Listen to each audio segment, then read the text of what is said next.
السلام علیکم ورحمۃ اللہ وبرکاتہ۔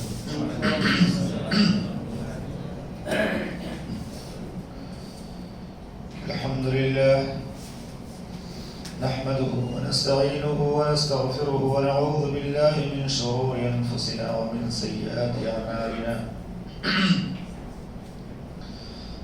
من يهده الله فلا مضل له ومن يضلل فلا هادي له، وأشهد أن لا إله إلا الله وحده لا شريك له، وأشهد أن محمدا عبده ورسوله، يا أيها الذين آمنوا اتقوا الله حق تقاته ولا تموتن إلا وأنتم مسلمون،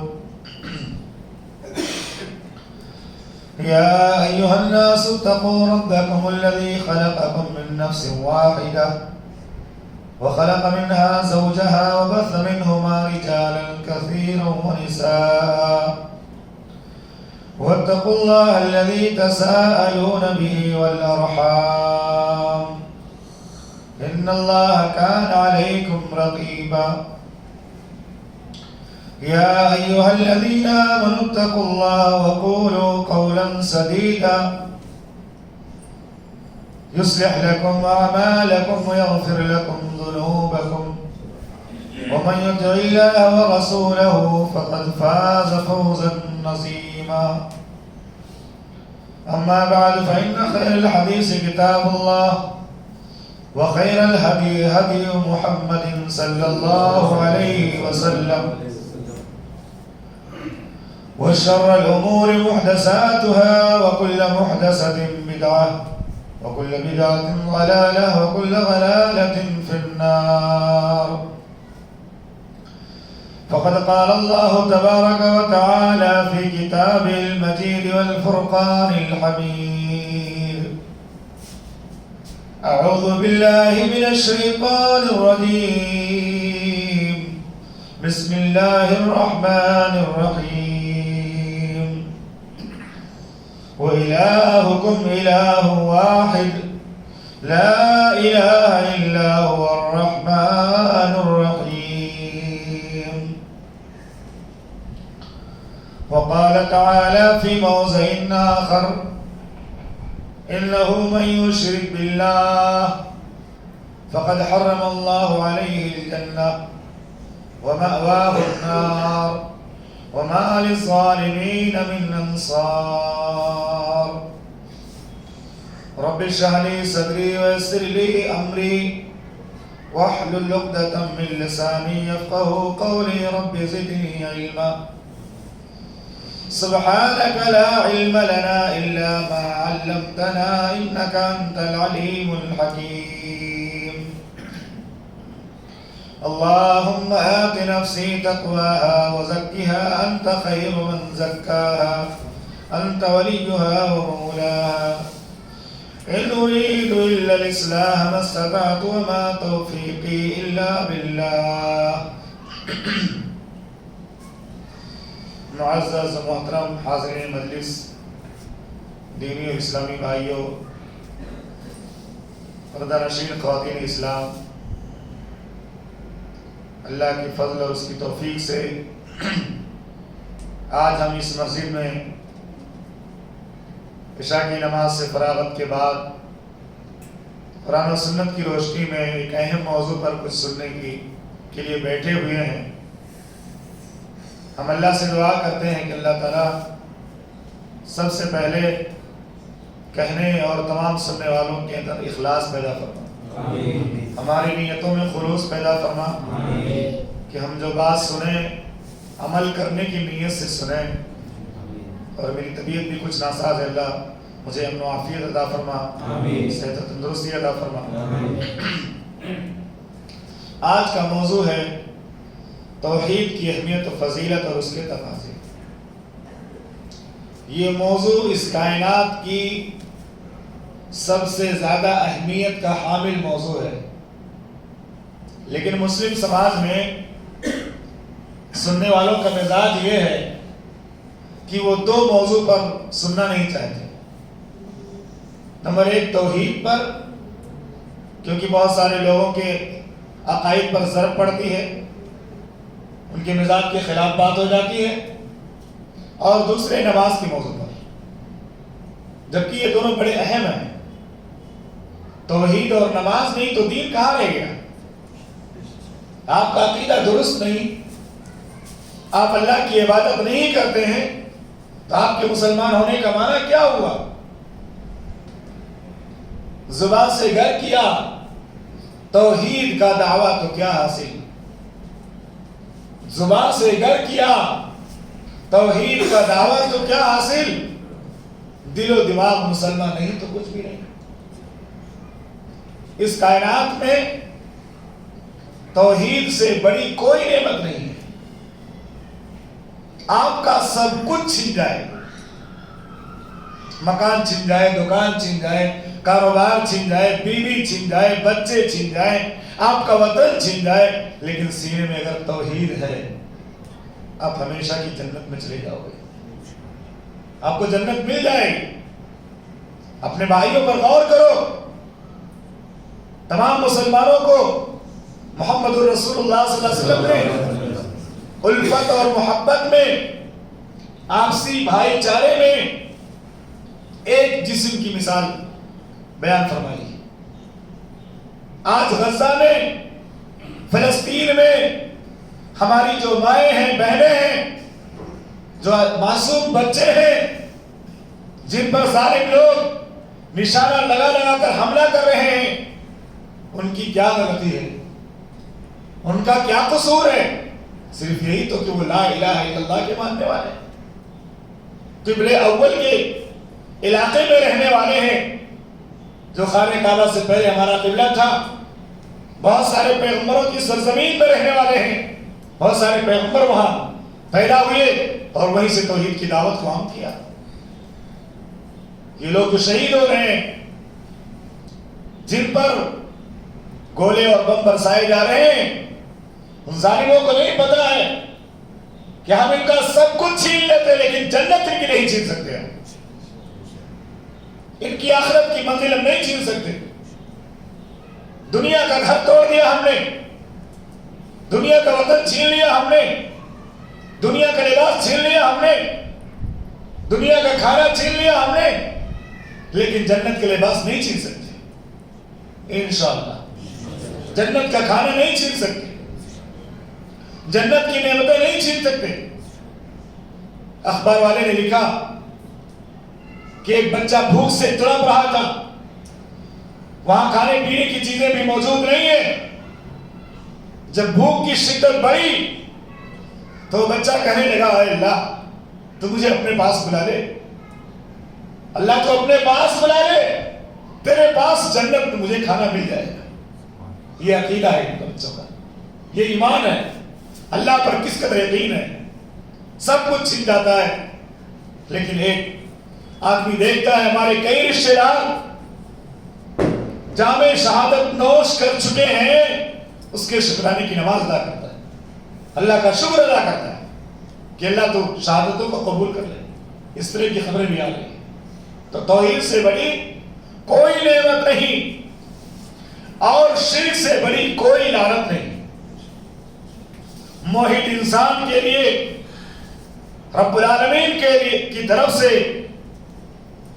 دونوں جہان میں بشارتیں ہی بشارتیں ہیں، نوازشیں ہی نوازشیں ہیں، انعام ہی انعام ہے۔ اللہ نے فرمایا ان الذین قالوا ربنا اللہ ثم استقاموا، بے شک وہ لوگ جنہوں نے کہہ لیا کہ ہمارا رب اللہ ہے اور اس پر جم گئے، نہ لوگوں کی لالچ انہیں ایمان سے پھیر سکی، نہ لوگوں کا خوف انہیں ایمان سے ہٹا سکا۔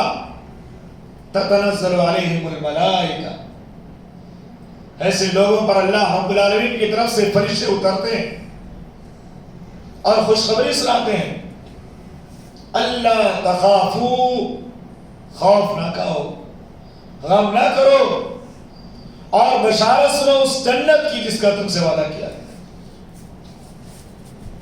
تو یہ توحید اللہ کی بہت بڑی نعمت ہے۔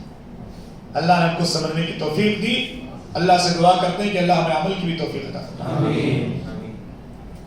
مشرک کے لیے دونوں جہان میں ذلت اور رسوائی کے سوا، الجھن اور اضطراب کے سوا، محرومی اور عذاب کے سوا کچھ بھی نہیں ہے، مگر اس کے باوجود غیر تو غیر کلمہ گو مسلمانوں میں بہت ساری شرکیہ باتیں پائی جاتی ہیں، بہت سارے شرکیہ اعمال پائے جاتے ہیں، اور اسی عمل کو جو شرک پر منحصر منتبی، اس شرک پر جو ہے مبنی عمل ہے، جو شرکیہ کام ہے، اسی کو لوگ نجات کا ذریعہ سمجھ رہے ہیں۔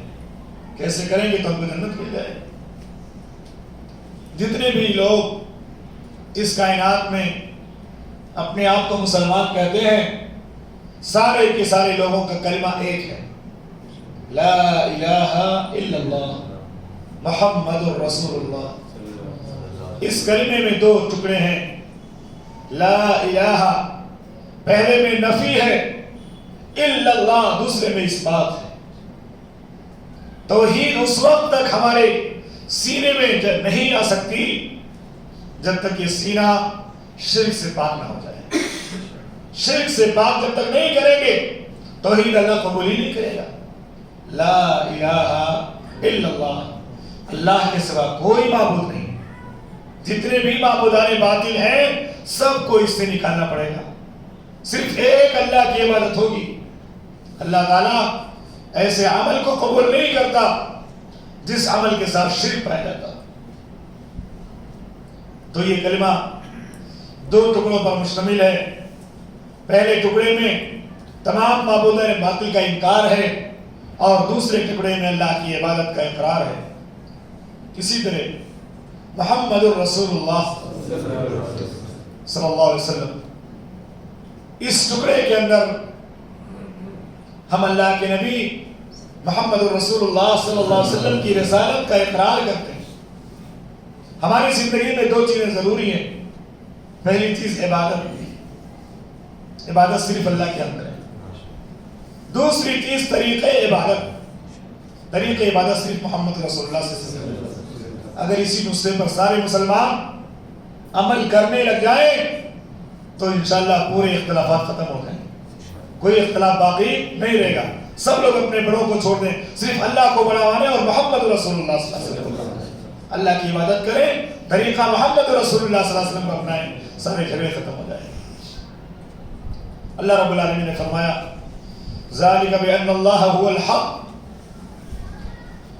وَأَنَّ مَا يَدْعُونَ مِن دُونِهِ الْبَاطِلُ وَأَنَّ اللَّهَ هُوَ الْعَلِيُّ الْكَبِيرُ۔ اللہ نے فرمایا یہ اس لیے ہے کہ حق اللہ ہی کی ذات ہے، حق صرف اللہ کی ذات ہے، اور جنہیں اللہ کے سوا پکارتے ہیں وہ سب باطل ہیں۔ بے شک اللہ بڑے مرتبے والا، بڑائی والا ہے۔ ہم بار بار اپنی زبان سے کہتے ہیں توحید کی تین قسمیں ہیں، توحید ربوبیت، توحید الوہیت، توحید اسماء و صفات، لیکن ہم یہ نہیں جانتے کہ توحید ربوبیت کس کو کہا جاتا ہے۔ مختصر وقت میں آپ کے سامنے توحید ربوبیت کا معنی بتاؤں۔ توحید ربوبیت کے اندر تین چیزیں شامل ہیں۔ نمبر ایک، اللہ تعالیٰ رب ہے، یعنی پوری کائنات کا مالک ہے۔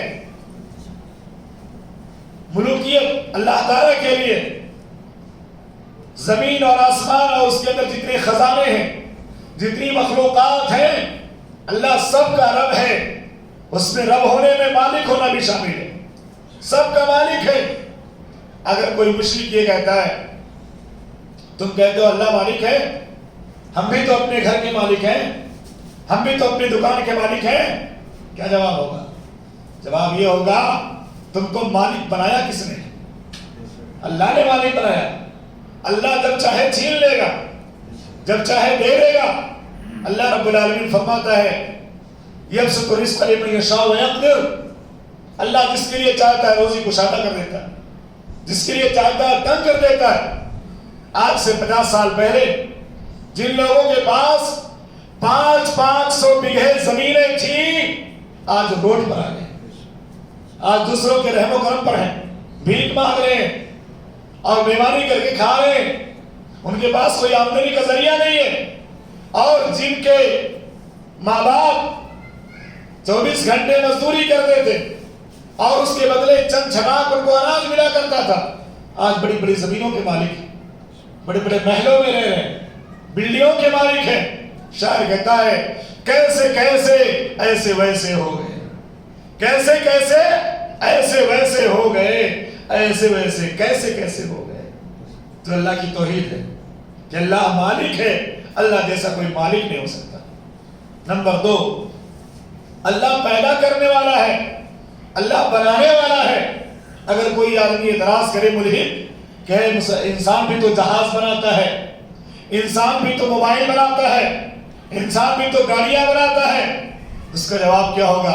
انسان بناتا ہے لیکن اللہ کی بنائی ہوئی چیزوں کو جوڑ کر بناتا ہے. لوہا کس نے بنایا؟ دھاتیں کس نے بنائی؟ تیل کس نے بنایا؟ اللہ جیسا کوئی خالق ہو نہیں سکتا. اللہ فرماتا ہے بدیع السماوات والارض, اللہ تعالیٰ آسمان و زمین کو انوکھے انداز میں بنانے والا ہے. آسمان و زمین کی کوئی حقیقت نہیں تھی, اللہ نے پیدا کر دیا. انسان حقیقت نہ تھا, اللہ نے انسان بنا دیا اس کو. ایک قدر بینا کو دے کر کے ہنسی پہ کر کیا خوب مصور نے تصویر بنائی ہے. اور توحید ربوبیت میں تیسری بات یہ شامل ہے کہ اللہ تدبیر کرنے والا ہے, اللہ فیصلہ کرنے والا ہے. کب کون تندرست رہے گا, کب کون بیمار رہے گا, کب کون مالدار رہے گا, کب کون غریب رہے گا, یہ سارے فیصلے کون کرتا ہے؟ اللہ کرتا ہے. فعال لما یرید, اللہ جو چاہے کر گزرتا ہے. ایک منٹ کے اندر, ایک سیکنڈ کے اندر جس کو چاہے بادشاہ بنا دے اور جس کو چاہے روڈ پر کھڑا کر دے. یہ اللہ کی قدرت ہے, اللہ رب العالمین تدبیر کرنے والا. تو یہ توحید ربوبیت کا معنی ہوا. دوسری توحید ہے توحید الوہیت. توحید الوہیت کا معنی کہ ہم نے صرف اللہ کو معبود مانا ہے, ہم صرف اللہ کی عبادت کریں گے. اللہ کے سوا کوئی نہ رکوع کا مستحق, نہ سجدے کا مستحق, نہ قیام کا مستحق, نہ دعا کا مستحق, نہ استغاثہ کا مستحق. ہم صرف اللہ سے دعا مانگتے ہیں, ہم صرف اللہ سے مدد طلب کرتے ہیں, ہم صرف اللہ رب العالمین سے استغاثہ کرتے ہیں. یہی وہ توحید ہے جس کے لیے پیغمبروں نے پوری دنیا میں انسانوں کو سمجھانے کی کوشش کی. جو پیغمبر جس علاقے میں پیدا ہوا پوری زندگی اسی توحید کو سمجھاتا رہا. لا الہ الا اللہ, لا الہ الا اللہ, اللہ کے سوا کوئی معبود نہیں, اللہ کے سوا کوئی بھی عبادت کے لائق نہیں. اور توحید الاسماء والصفات کا معنی یہ ہوتا ہے کہ اللہ کے جو نام ہیں الرحمن, الرحیم, الغفور, الغفار, یہ سارے نام اللہ کے لیے خاص کیے جائیں. اللہ تعالیٰ کے جو نام ہیں اللہ کے ناموں کو اللہ کے ساتھ خاص رکھا جائے, اللہ کے ناموں کو کسی اور کے لیے استعمال نہ کیا جائے. رحمان تو رحمان اللہ ہی ہے, الغفار اللہ تعالیٰ ہے, الغفور اللہ تعالیٰ ہے, الرحیم اللہ تعالیٰ ہے.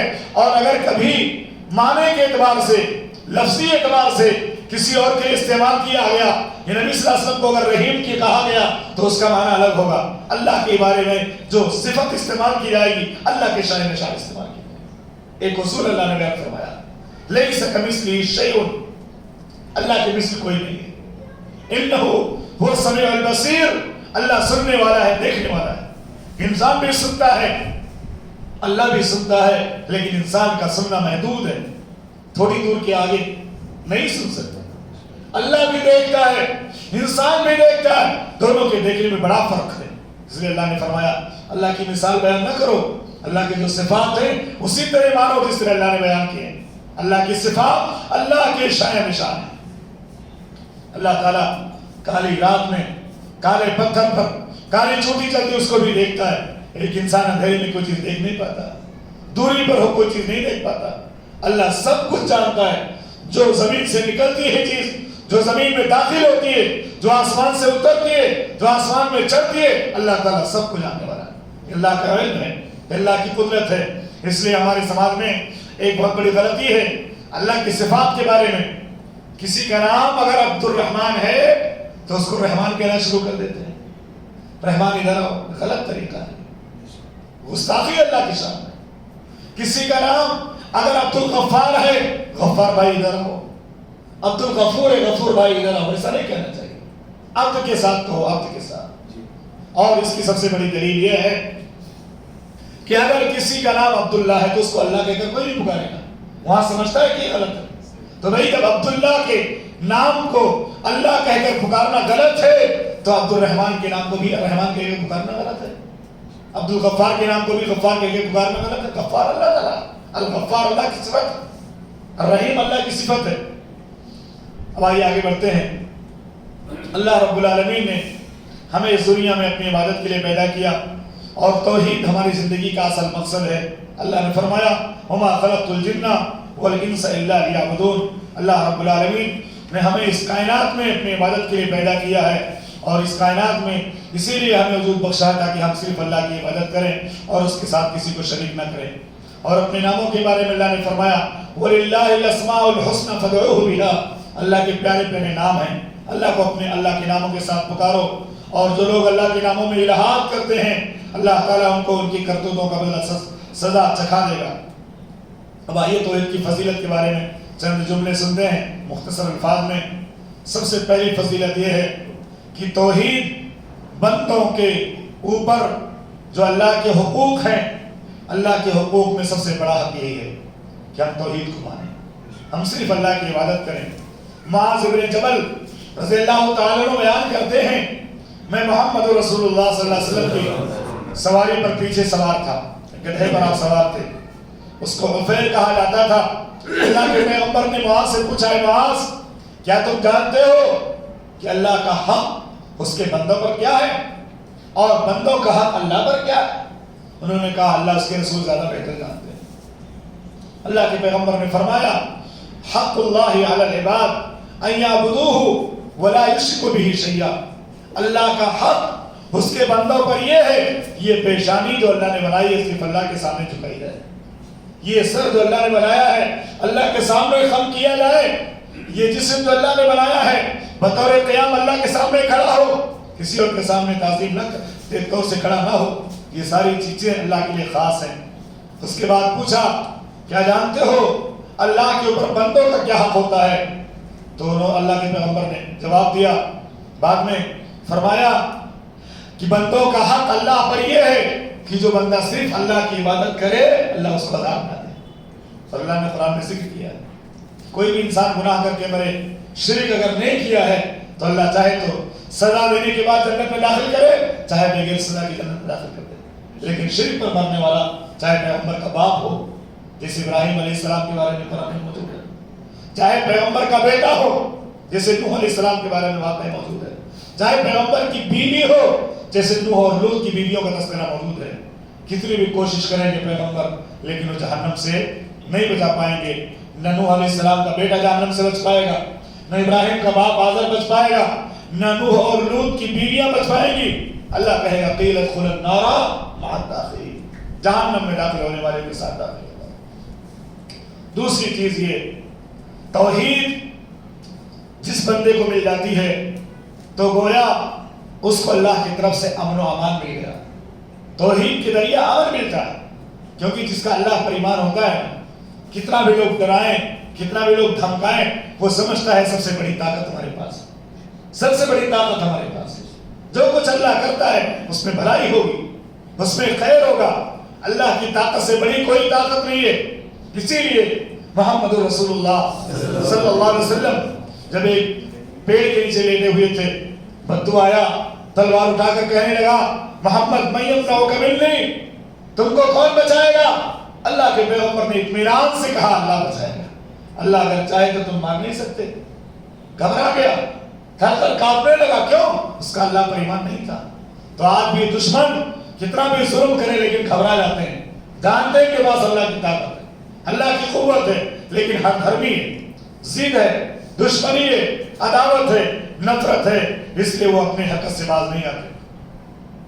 جیسے کسی اجنبی ملک میں بغیر ویزے کے امن و امان حاصل نہیں کیا جا سکتا، ویزے کے بغیر آپ داخل نہیں ہو سکتے دوسرے ملک کے اندر، اسی طرح اللہ تعالیٰ کی زمین پر رہنے کے لیے امن حاصل کرنے کے لیے توحید قبول کرنا ضروری ہے۔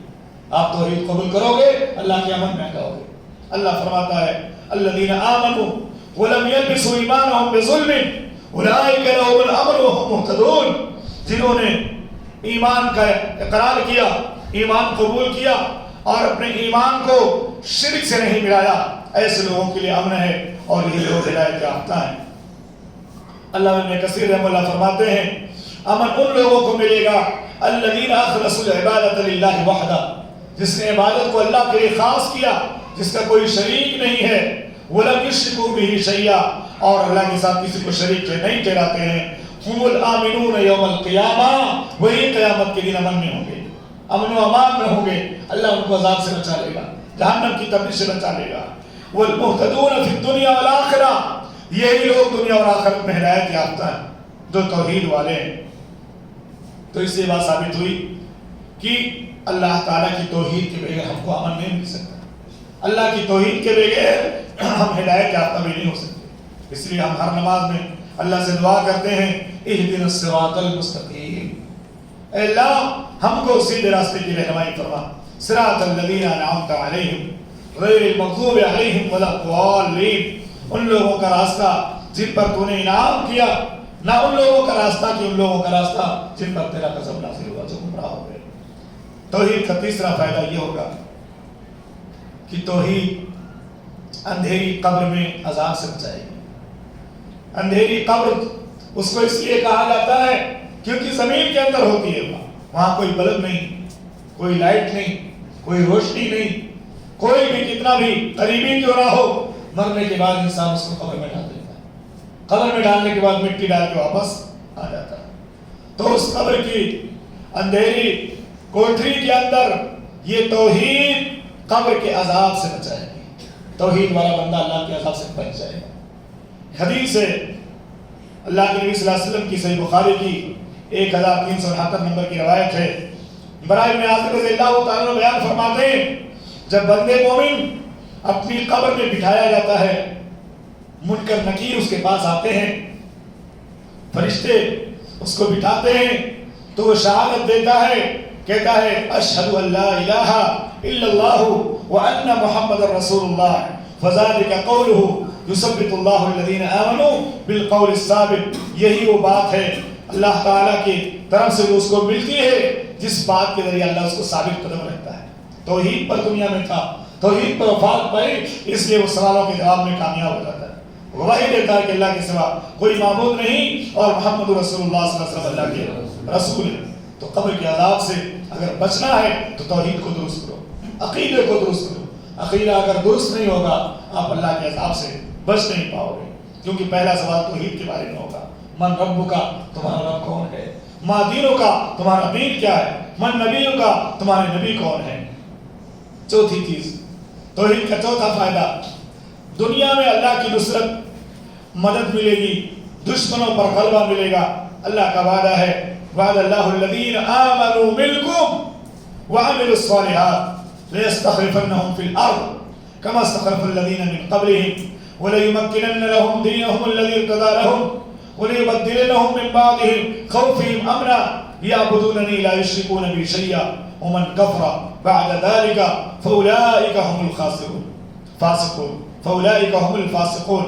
اللہ فرماتا ہے تم میں سے ان لوگوں سے جو ایمان لائے ہیں اور نیک اعمال کیے ہیں، اللہ نے وعدہ فرمایا ہے، اللہ نے وعدہ فرمایا ایمان لانے والوں کے، ایمان لانے والوں سے اور جو ایمان کے بعد عمل کرتے ہیں، نیک اعمال کرتے ہیں، کہ اللہ انہیں زمین کا خلیفہ بنائے گا، زمین کے اندر اللہ ان کو غلبہ دے گا، جیسے کہ اس سے پہلے لوگوں کو خلیفہ بنایا تھا، جانشین بنایا تھا جو ان سے پہلے تھے، اور یقیناً ان کے لیے اللہ نے ان کے دین کو مضبوطی کے ساتھ مستحکم کیا تھا پہلے لوگوں کے لیے۔ ایسے جو لوگ بھی ایمان لانے کے بعد عمل صالح کریں گے، اللہ تعالیٰ اس کے دین کو مضبوطی کے ساتھ محکم کر کے جمع دے گا، اور جسے اللہ نے پسند فرمایا ہے، اور ان کے اس خوف اور خطرے کو امن و امان سے بدل دے گا۔ اس وجہ سے، کس وجہ سے؟ یعبدوننی، میری عبادت کرتے، لا یشرکون بی شیئا، اور اللہ تعالیٰ کے ساتھ کسی کو شریک و ساتھی نہیں ٹھہراتے، اور اس کے علاوہ جو کفر کریں گے، ناشکری کریں گے، یقیناً لوگ فاسق ہیں۔ توحید کا پانچواں فائدہ یہ ہوگا کہ توحید ایسی صفت ہے، توحید ایسا عمل ہے جس کے بغیر کوئی نیکی اللہ قبول نہیں کرتا، کوئی نیکی قبول نہیں کرتا۔ اللہ رب العالمین نے ارشاد فرمایا فمن كان يرجو لقاء ربه فليعمل عملا صالحا ولا يشرك بعبادة ربه احدا۔ جو کوئی بھی اللہ سے ملاقات کی امید رکھتا ہو تو چاہیے کہ عمل صالح کرے اور اللہ کی توحید میں کسی کو شریک و ساتھی نہ ٹھہرائے، اللہ کی عبادت میں کسی کو ساتھی اور شریک نہ ٹھہرائے۔ توحید کا چھٹا فائدہ یہ ہوگا، ہماری توحید اگر درست ہو جائے، قیامت کے دن محمد رسول اللہ صلی اللہ علیہ وسلم کی شفاعت ملے گی۔ ہماری ماں بہنیں بھی موجود ہیں، عورتوں کی ایک مجلس تھی، ایک عورت بات کر رہی تھی، کہہ رہی تھی یہ وہابی لوگ ہیں نا، یہ سب تو جہنمی ہیں، یہ سب گمراہ ہیں، ان کا کوئی قیامت کے دن پرسان حال نہیں ہوگا، لیکن ہم لوگ جنت میں جائیں گے۔ جہالت کی انتہا، ہم لوگ جنت میں جائیں گے کیونکہ ہمارے پاس اتنے اولیاء ہیں، اتنے بزرگ ہیں، وہ ہم کو بخشوا دیں گے۔ ہم کبھی اس بزرگ کے پاس جاتے، کبھی اس بزرگ کے پاس جاتے، کبھی اس درگاہ پہ جاتے، کبھی اس مزار پہ جاتے، یہ سارے مزار والے بخشوائیں گے۔ لیکن اس جاہل کو یہ نہیں پتا تھا، یا نہیں پتا ہے شاید، کہ توحید کے بغیر کسی کی شفاعت کام نہیں آئے گی، توحید کے بغیر کسی کی سفارش قبول نہیں کی جائے گی۔ ابراہیم علیہ السلام ہو، چاہے نوح علیہ السلام ہو، چاہے محمد رسول اللہ صلی اللہ علیہ وسلم، حدیث اللہ کے پیغمبر کی، آپ صلی اللہ علیہ وسلم نے خود فرمایا کہ میری امت میں میں انہی کے حق میں شفاعت کروں گا، انہی کے حق میں سفارش کروں گا جو اللہ کے ساتھ کسی کو ساتھی و شریک نہیں ٹھہراتے۔ اللہ کے نبی صلی اللہ علیہ وسلم کے صحابی ہیں ابو ہریرہ رضی اللہ تعالی عنہ، انہوں نے ایک مرتبہ اللہ کے پیغمبر سے پوچھا کہ اللہ کے رسول صلی اللہ علیہ وسلم، قیامت کے دن آپ کی شفاعت کے حقدار کون لوگ ہوں گے؟ قیامت کے دن آپ کی شفاعت کس کو ملے گی؟ اللہ کے پیغمبر نے کہا، ابو ہریرہ تم بڑے ہوشیار ہو، تم بڑے علم والے ہو، علم کے شوقین ہو، مجھے پتا تھا کہ تم سے پہلے کوئی سوال ہی نہیں کرے گا، تم نے بڑا اچھا سوال کیا ہے، تم بہت زیادہ حدیث کی حریص ہو۔ اسعد الناس بشفاعتی یوم القیامہ، میری شفاعت کا مستحق قیامت کے دن وہ ہوگا جس نے لا الہ الا اللہ کہا ہوگا خالصا من قلبی، دل کے اخلاص کے ساتھ، اخلاص نیت کے ساتھ لا الہ الا اللہ کہا ہوگا اور اسی پر اس کی وفات ہو گئی ہو۔ اسی طرح دوسری حدیث ہے، اللہ کے پیغمبر نے فرمایا اللہ تعالیٰ نے ہر نبی کو ایک دعا کا اختیار دیا تھا، ہر پیغمبر نے اس کو استعمال کر لیا، لیکن اس دعا کو میں نے محفوظ کر کے رکھا قیامت کے دن، اور اس دعا کے ذریعہ میں قیامت کے دن اپنے امتیوں کے میں سفارش فرماؤں گا، شفاعت فرماؤں گا۔ لا یؤمن امتی لا یشرک باللہ شیئا، وہ شفاعت کس کو ملے گی؟ میری امت کے ان تمام لوگوں کو ملے گی جو اللہ کے ساتھ کسی کو ساتھی و شریک نہیں ٹھہراتے۔ تو اس حدیث سے بھی پتہ چلتا ہے کہ توحید کے بغیر شفاعت بھی ملنے والی نہیں ہے، توحید کے بغیر محمد رسول اللہ صلی اللہ علیہ وسلم شفاعت بھی نہیں فرمائیں گے۔ اور اللہ کے پیغمبر سجدے میں جب سر رکھیں گے، اللہ کی حمد و ثنا بیان کریں گے، مقام محمود کے اندر اللہ راضی ہو جائے گا، اللہ خوش ہو جائے گا، اور کتنے پیار سے کہے گا، جیسے کوئی بچہ ناراض ہو جائے، ماں اس کو مناتی ہے، باپ مناتا ہے، بیٹا لے لے، گھڑی چاہیے لے لے، گاڑی چاہیے لے لے، بائک چاہیے لے لے، موبائل چاہیے لے لے، لیکن تو راضی تو ہو جا، تو خوش ہو جا، تیری خوشی میں ہماری خوشی ہے۔ کتنے والدین قرض لے لے کر کے اپنے بچوں کو بائک دلاتے ہیں، قرض لے کر کے موبائل دلاتے ہیں، قرض لے کر کے ان کی تعلیم مکمل کرتے ہیں، قرض لے کر ان کو گھڑی دلاتے ہیں۔ اللہ تعالیٰ تو اس سے کہیں زیادہ اپنے نبی محمد رسول اللہ صلی اللہ علیہ وسلم سے پیار کرتا ہے۔ اللہ فرمائے گا ارفع راسک یا محمد، اے محمد صلی اللہ علیہ وسلم اپنے سر کو اٹھائیے، سل تعطا، مانگو ملے گا، مانگو ملے گا۔ کتنا پیارا جملہ ہے، سل تعطا، مانگو دیا جائے گا، واشفع تشفع، شفاعت کرو اللہ قبول کرے گا۔ یہ کتنی بڑی عظمت ہے محمد رسول اللہ صلی اللہ علیہ وسلم۔ اللہ تعالیٰ کہے گا محمد سر اٹھاؤ، کب تک سر میں سجدے میں سر رکھے رہو گے؟ تب تک اللہ کی حمد بیان کرو گے۔ کتنی حمد تم نے بیان کی، اللہ راضی ہو گیا تم سے، خوش ہو گیا۔ یہ پیارا جملہ کس کے لیے ہے؟ محمد رسول اللہ صلی اللہ علیہ وسلم۔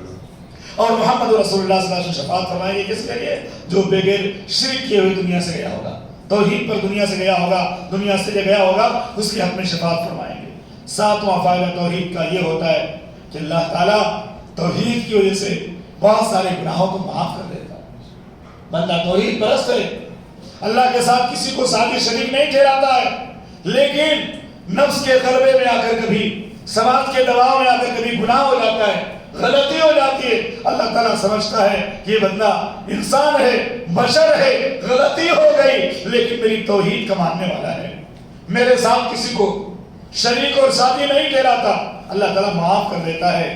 انس بن مالک رضی اللہ تعالیٰ عنہ سے روایت ہے، بیان کرتے ہیں محمد رسول اللہ صلی اللہ علیہ وسلم نے فرمایا، قال اللہ تبارک و تعالی، اللہ حدیث قدسی میں فرماتا ہے، یا ابن آدم انکا ما دعوتنی ورجوتنی غفرت لکا علی ما کان فیکا ولا ابالی۔ فرماتے ہیں اللہ کے نبی صلی اللہ علیہ وسلم نے فرمایا، اللہ فرماتا ہے اے آدم کے بیٹے، اے آدم کے بیٹے، اے اولاد آدم، جب تک تو مجھ سے دعائیں کرتا رہے گا، مجھ سے اپنی امیدیں وابستہ رکھے گا، میں تجھے بخشتا رہوں گا، چاہے تیرے گناہ کسی بھی درجے کو پہنچ جائیں، کتنے بھی گناہ ہو جائیں۔ اور اس کے بعد فرمایا مجھے کسی بات کی پرواہ اور ڈر نہیں ہے، اے آدم کے بیٹے، اے آدم کے بیٹے، انک لو اتیتنی بقراب الارض خطایا، اگر تو دنیا کی برابر، زمین کے برابر گناہ لے کر آئے، تیرے گناہ آسمان کو چھونے لگے، پھر تو مجھ سے مغفرت طلب کرے تو میں تجھے بخش دوں گا، تجھے معاف کر دوں گا، تیرے گناہوں کو درگزر کر دوں گا، لا اتیتک ثم لقیتنی لا تشرک بی شیئا۔ لیکن شرط یہ ہے کہ قیامت کے دن تو مجھ سے ملاقات کرے تو شرک کی حالت میں ملاقات نہ کرے، تو نے میرے ساتھ کسی کو شریک نہ کیا ہو۔ توحید کے ساتھ اگر بندہ جائے گا اللہ اس کی گناہوں کو معاف کرے گا۔ ابراہیم علیہ السلام کا واقعہ بار بار میرے ذہن میں گردش کرتا ہے۔ قیامت کے دن ابراہیم علیہ السلام اپنے باپ آزر کو دیکھیں گے، چہرے پر گرد و غبار چھایا ہوگا، چہرہ گرد و غبار سے ہٹا ہوگا، اور ابراہیم علیہ السلام آدر سے کہیں گے اے ابو جان، میں نے دنیا میں نہیں کہا تھا کہ میری بات مان لو، میں نے کہا نہیں تھا کہ ایسے بتوں کی عبادت کیوں کرتے ہو جو نفع نقصان کے مالک نہیں ہے؟ تو آزر کہے گا اے میرے بیٹے، آج میں تیری نافرمانی نہیں کروں گا، آج میں تیری نافرمانی نہیں کروں گا۔ پھر اللہ تعالیٰ سے دعا کریں گے ابراہیم علیہ السلام، کہیں گے اللہ میں نے دنیا میں تجھ سے دعا کیا تھا کہ آخرت کے دن مجھے ذلیل نہ کرنا، قیامت کے دن مجھے رسوا نہ کرنا۔ اے اللہ، ابراہیم علیہ السلام کے لیے، ابراہیم کے لیے اس سے بڑی رسوائی کیا ہوگی؟ ابراہیم خلیل اللہ میدان محشر میں موجود اور باپ جہنم میں ڈال دیا جائے۔ ابراہیم علیہ السلام یہ بات کریں کہ اللہ میرے لیے بڑی رسوائی کی بات ہوگی، میں تیرا خلیل ہوں، تیرا پیغمبر ہوں، تیرا رسول ہوں، تیرے لیے میں نے کیا کچھ نہیں برداشت کیا۔ اللہ کے پیغمبر ابراہیم علیہ السلام اس طرح کی بات کہیں گے، اللہ اگر میرا باپ آزر آج جہنم میں چلا جائے گا تو میرے لیے بڑی ذلت کی بات ہوگی، لیکن اللہ رب العالمین نے فرمایا وَلَن تَجِدَ لِسُنَّتِ اللَّهِ تَبْدِيلًا، اللہ کی سنت بدلا نہیں کرتی، اللہ کا قانون بدلا نہیں کرتا۔ سیدھے اللہ جواب دے گا انی حرمت الجنت علی الکافرین، میں نے جنت کو کافروں پر حرام کر دیا، کچھ بھی کہہ دو آدر جنت میں جا نہیں سکتا۔ اسی طرح محمد رسول اللہ صلی اللہ علیہ وسلم آخری وقت تک اپنے چچا کو کلمے کی تلقین کرتے رہے، آخری وقت تک، لیکن ان کی وفات جو ہوئی عبد المطلب کے دن پر ہوئی، اور آپ صلی اللہ علیہ وسلم نے فرمایا سب سے ہلکا عذاب دیا جائے گا میرے چچا کو، اور ان کے دونوں پیروں میں آگ کی جوتیاں پہنائی جائیں گی، لیکن جہنم سے نجات نہیں ملے گی۔ تو یہ توحید ہے، اس کے بغیر نجات کا کوئی راستہ نہیں ملے گا۔ اللہ فرماتا ہے کہ آسمان و زمین کے برابر گناہ لے کر ملے، زمین سے آسمان تک بھرتے گناہ کرتے کرتے، اور میرے ساتھ شرک نہیں کیا ہے، اللہ تعالیٰ فرماتا ہے میں تجھے معاف کر دوں گا، تیرے گناہوں کو درگزر کر دوں گا۔ آٹھویں بات یہ کہ توحید جنت میں داخل ہونے کی سب سے پہلی شرط ہے، توحید کے بغیر جنت نہیں ملے گی۔ پہلے نماز کے بارے میں سوال نہیں ہوگا، پہلے روزے کے بارے میں سوال نہیں ہوگا، سب سے پہلے توحید کے بارے میں سوال ہوگا۔ اللہ رب العالمین نے فرمایا انه من یشرک باللہ فقد حرم اللہ علیہ الجنہ ومأواہ النار وما للظالمین من انصار، جو اللہ کے ساتھ شرک کرتے ہوئے مر جائے گا، توبہ نہیں کرے گا مرنے سے پہلے شرک سے، اس کے اوپر اللہ نے جنت کو حرام کرا دیا، اس کا ٹھکانہ جہنم ہے، اور ظالموں کا کوئی انصار اور مددگار نہ ہوگا۔ عبداللہ ابن مسعود رضی اللہ تعالیٰ عنہ سے روایت ہے، وہ بیان کرتے ہیں محمد رسول اللہ صلی اللہ علیہ وسلم نے فرمایا من مات یشرک باللہ شیئا دخل النار، جو اس حال میں مرا کہ اللہ کے ساتھ کسی کو شریک کر رہا تھا، شریک و ساجی ٹھہرا رہا تھا اللہ کے ساتھ کسی کو، تو ایسا شخص جہنم کے اندر جائے گا۔ اس ٹکڑے میں ایک اہم بات ہے، کیا ہے؟ اللہ کے نبی صلی اللہ علیہ وسلم نے یہ نہیں فرمایا کہ جو اللہ کے ساتھ بزرگوں کو شریک کرے گا وہ جہنم میں نہیں جائے گا، جو اللہ کے ساتھ ولیوں کو شریک کرے گا وہ جہنم میں نہیں جائے گا۔ کیا فرمایا؟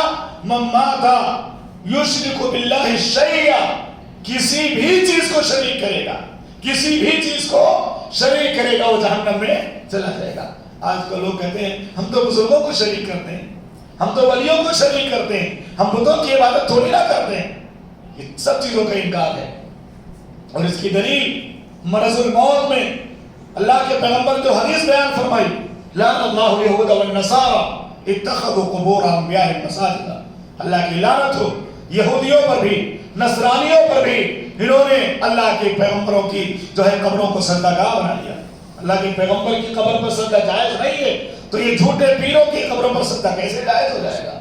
ان کی قبروں پر سجدہ کر کے کیسے آدمی موحد رہ سکتا ہے؟ تو یہ بات بالکل غلط ہے۔ کوئی بھی چیز ایسی نہیں ہے جس کو اللہ کے ساتھ شریک کیا جائے۔ اللہ تعالیٰ فرماتا ہے قل هو اللہ احد اللہ الصمد، اللہ ایک ہے، اللہ بے نیاز ہے، لم یلد ولم یولد، نہ اللہ رب العالمین نے کسی کو جنا، نہ اس کو کسی نے جنا، نہ وہ جنا گیا ہے، اس کے برابر کوئی نہیں ہے۔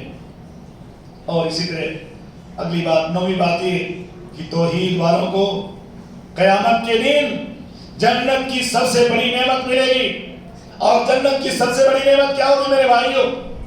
کیا ہوگی؟ اللہ کا دیدار، اللہ کا دیدار۔ یہ توحید اس لیے ہم سیکھتے ہیں، توحید کے لیے اس لیے ہم اتنی زیادہ محنت کرتے ہیں کہ موحدوں کو اللہ تعالیٰ قیامت کے دن جنت میں اپنا دیدار نصیب فرمائے گا۔ اللہ فرماتا ہے وجوہ یومئذ ناظرہ الی ربہا ناظرہ، بہت سارے چہرے قیامت کے دن تر و تازہ ہوں گے، اپنے رب کی طرف دیکھ رہے ہوں گے۔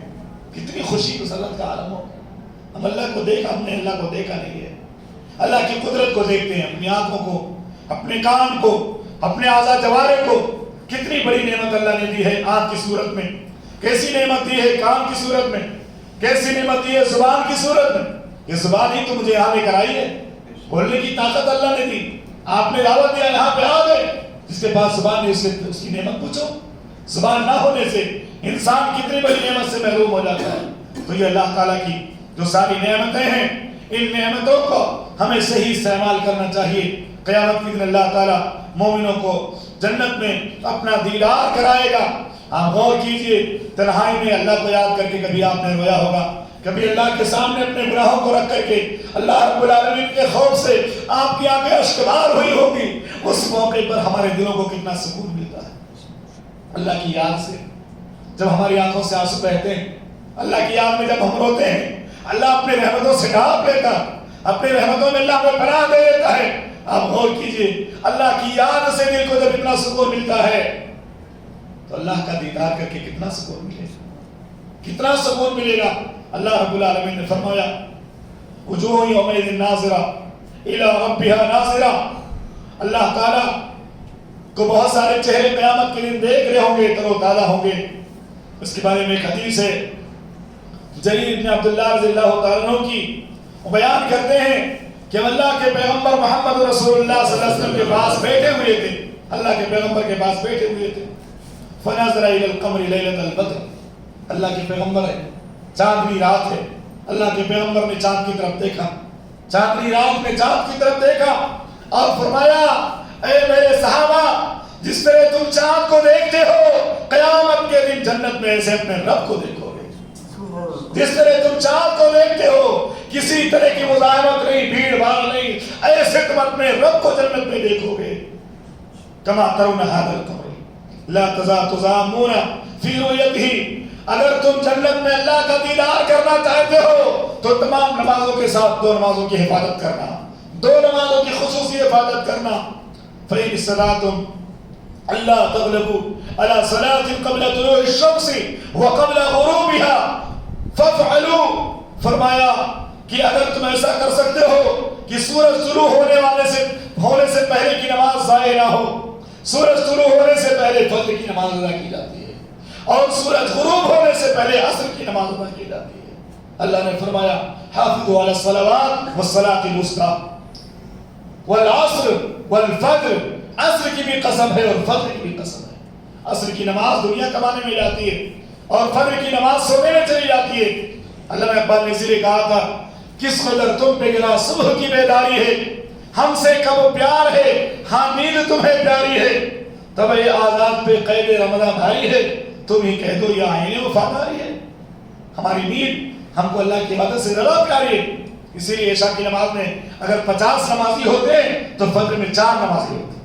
اللہ ہمیں دونوں نمازوں کی حفاظت کی توفیق عطا فرمائے۔ اللہ کا دیدار کرنا ہے تو توحید درست کیجئے اور ان دونوں نمازوں کی حفاظت کیجئے، عصر کی نماز کی اور عشاء کی نماز کی، فجر کی نماز کی کرتے ہوئے عصر کی نماز کی اور فجر کی نماز کی، صبح کی نماز کی حفاظت کیجئے۔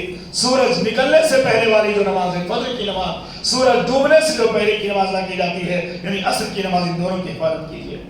نمبر 10 میں انشاءاللہ 10:30 تک ختم کرتا ہوں، چلے گا؟ اس کائنات میں سب سے زیادہ سکون، سب سے زیادہ چین، سب سے زیادہ اطمینان اللہ پر ایمان میں۔ جو اللہ پر ایمان رکھتا ہے نا اس کو اللہ سکون دیتا ہے، اس کے دل کو تسلی ملتی ہے، نہ دولت سے نہ دنیا سے نہ گھر آباد کرنے سے، نہ دولت سے نہ دنیا سے نہ گھر آباد کرنے سے تسلی دل کو ملتی ہے تو رب کو یاد کرنے سے۔ اللہ کی یاد میں کتنا سکون ہے۔ ہم مارکیٹ میں رہیں گے، بازار میں رہیں گے، نیند نہیں آئے گی، لیکن مسجد میں اللہ کا ذکر کریں گے نیند آتی ہے، قرآن لے کر کے بیٹھ جاؤ نیند آتی ہے، درود پڑھنے لگو نیند آ جاتی ہے، کیونکہ اللہ کی رحمت میں ڈھانپ لیتی ہے، اللہ کی رحمت کا نزول ہوتا ہے۔ انس بن مالک رضی اللہ تعالیٰ عنہ سے روایت ہے، بیان کرتے ہیں محمد رسول اللہ صلی اللہ علیہ وسلم نے بیان فرمایا 3 باتیں جس کے اندر پائی جائیں گی وہ ایمان کی مٹھاس کو پالے گا، ایمان کی لذت کو پالے گا۔ نمبر 1 ان یکون اللہ ورسولہ احب الیہ مما سواہما، جس کے نزدیک سب سے زیادہ محبوب اللہ کی ذات ہو اور اس کے بعد محمد رسول اللہ صلی اللہ علیہ وسلم کی ذات ہو، ان دونوں سے سب سے زیادہ جو محبت کرے گا وہ ایمان کی مٹھاس کو پالے گا۔ اس کے بعد فرمایا وَأَن يُحِبَّ الْمَرْءَ لَا يُحِبُّهُ إِلَّا لِلَّهِ، دوسری بات کسی بندے سے محبت کرتا تو صرف اللہ کے لیے کرتا۔ ایک اجنبی مسافر ہے، مسجد میں نماز پڑھنے آتا ہے، قرآن مسجد کے گوشے میں قرآن کی تلاوت کرتا ہے، رات میں آ کے تہجد پڑھتا ہے، ہمارا کوئی خاندان کا نہیں ہے، ہمارے قبیلے کا نہیں ہے، لیکن اس کی نماز ہمارے دل میں اس کی محبت پیدا کر دیتی ہے، اس کی تلاوت ہمارے دل میں اس کی محبت پیدا کر دیتی ہے، اس کے ذکر و اذکار جو ہم کرتے ہوئے دیکھتے ہیں اسے ہمارے دل میں اس سے محبت پیدا ہو گئی۔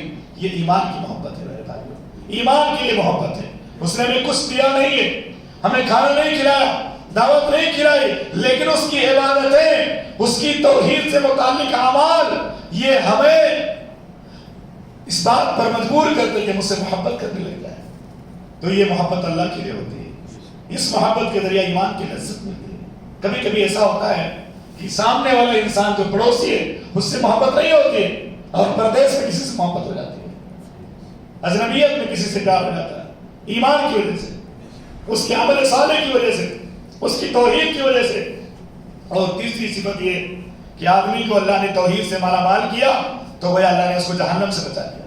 توحید ملنے کے بعد وہ شرک کو اسی طرح ناپسند کرے جیسے اللہ نے اس کو آگ سے بچایا تو دوبارہ آگ میں جانے کو ناپسند کرتا ہے، تو اس طرح توحید ملنے کے بعد کفر کو ناپسند کرے۔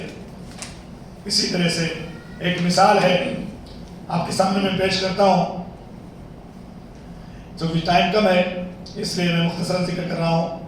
ایمان کی لذت آسیہ سے پوچھو، 2 مثالیں میرے پاس ہے، مختصر میں چند الفاظ پیش کرتا ہوں۔ ایمان کی لذت کس سے پوچھو؟ آسیہ سے پوچھو۔ آسیہ کون تھی؟ فرعون کی بیوی تھی۔ فرعون کون تھا؟ ظالم بادشاہ، ظالم حکمراں تھا۔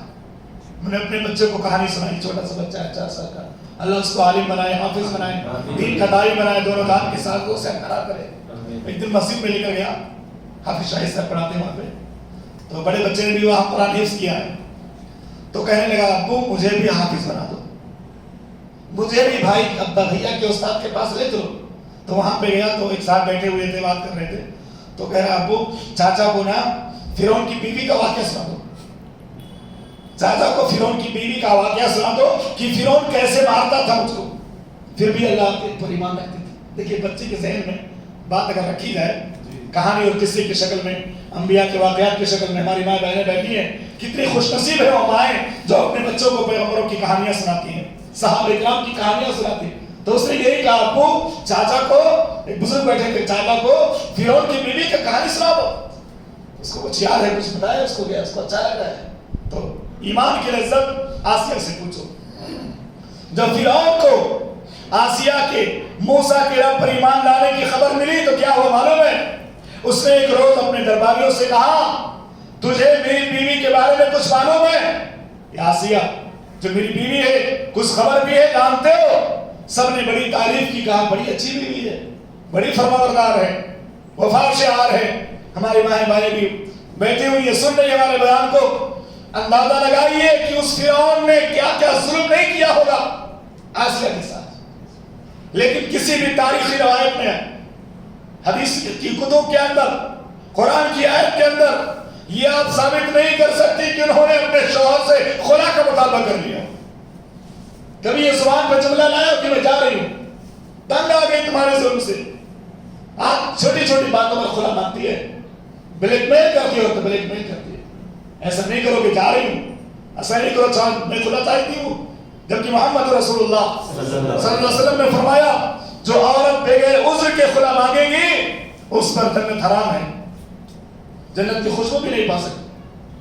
فحرام علیہا رائحۃ الجنہ، جو عورتیں بلا کسی عذر شرعی کے، بلا کسی مجبوری کے، چھوٹی چھوٹی باتوں کا شوق پورا کرنے کے لیے خلا مانگتی ہیں، دھمکی دیتی ہیں، تو ایسے عورتوں پر اللہ نے جنت کو حرام کرا دیا۔ جنت حرام ہے، جنت کی خوشبو بھی حرام ہے۔ لیکن آسیہ کے بارے میں ذکر کر رہا تھا کہ فرعون نے پوچھا میری بیوی کے بارے میں تم لوگ کیا جانتے ہو؟ کہا بڑی اچھی ہے، بہت نیک ہے، بڑی فرمانبردار ہے، بڑی رحم دل ہے۔ کہا تم کو نہیں پتا ہے کہ وہ میرے علاوہ کسی اور کو رب مانتی ہے، میرے علاوہ کسی دوسرے کو اللہ مانتی ہے؟ پھر مشورہ ہوا کہ اسے قتل کر دیا جائے، اس کو آسیہ کو۔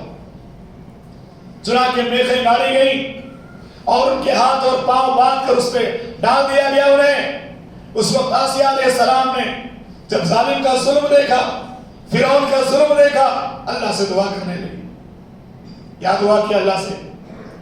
اللہ سے دعا کیا رب ابنی لی عندک بیتا فی الجنہ، اے پروردگار میرے لیے اپنے پاس جنت میں گھر بنا دے۔ کتنا یقین تھا ان کو، اللہ کی رحمت پر کتنا یقین تھا، ایمان تھا، اللہ جنت ضرور دے گا۔ کہا اے اللہ تو اپنے پاس میرے لیے جنت میں گھر بنا دے، وَنَجِّنِي مِن فِرْعَوْنَ وَعَمَلِهِ، اور فرعون کے ظلم سے مجھے نجات دے دے، اس کے عمل سے اور ظالم قوم سے نجات دے دے۔ اللہ تعالیٰ نے ان کی دعا قبول فرمائی، اور جب حجاب ہٹایا کہا آسمان کی طرف دیکھو۔ آسیہ نے نگاہ اٹھائی اور اپنا جنتی درجہ دیکھ لیا، جنتی گھر دیکھ لیا، تو وہ ہنسنے لگی۔ فرعون نے کہا کہ یہ دیکھو کیسی پاگل ہو گئی ہے، یہ پاگل عورت ہنس رہی ہے، اس کو سولی پر چڑھایا جا رہا ہے، اس کو سزا دی جا رہی ہے، میخیں گاڑ دی گئی ہے، اس کو مکمل طور سے جو ہے اس کے ہاتھوں پیروں میں میخیں گاڑ دی گئی، تکلیف دیا جا رہا ہے اس کو، اور یہ ہنس کیوں رہی ہے؟